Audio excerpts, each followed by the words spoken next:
Next we discuss limits of powers.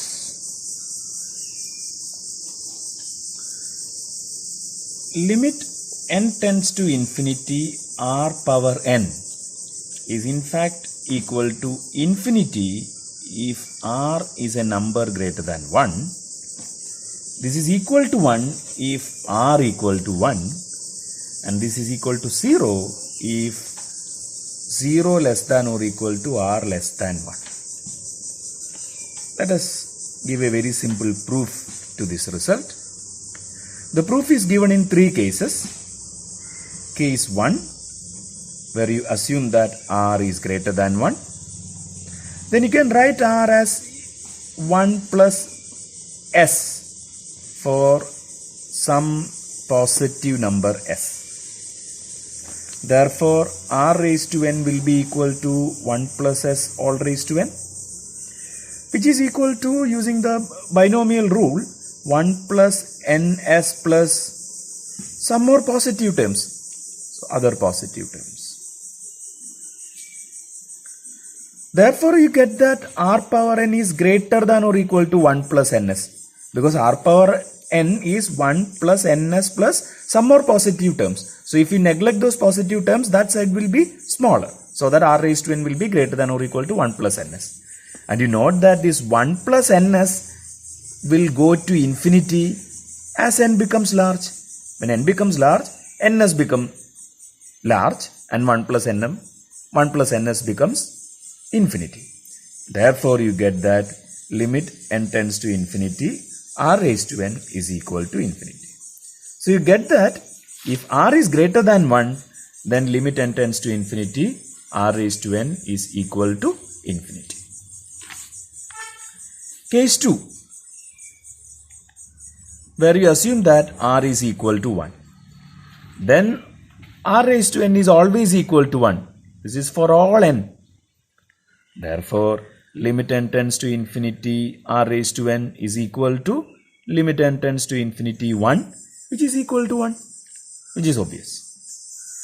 We have one more case where you assume 0 less than or equal to r less than 1. See, the case r equal to 0 is obvious, because if r equal to 0, then r raised to n is equal to 0 for every n.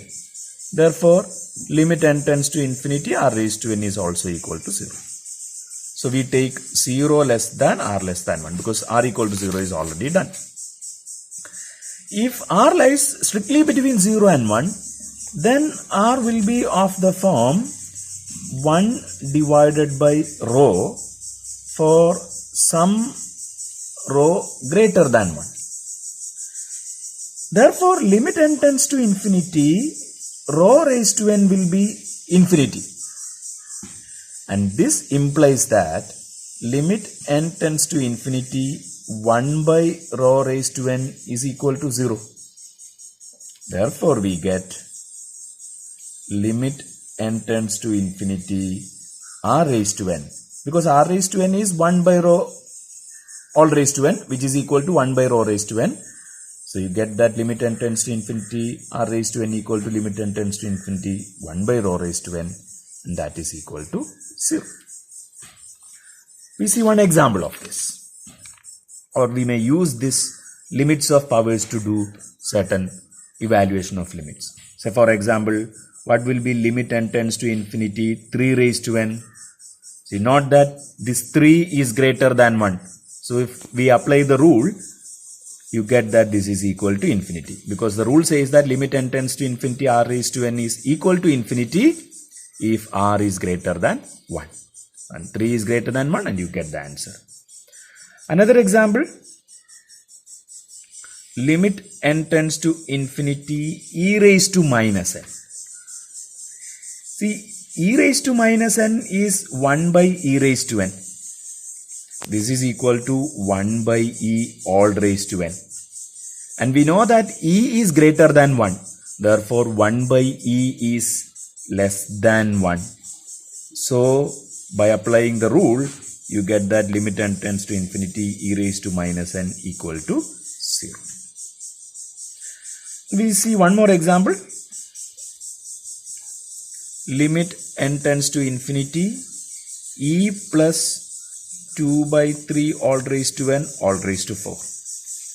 This is in fact equal to, by applying the sum rule, limit n tends to infinity, e is precisely equal to e.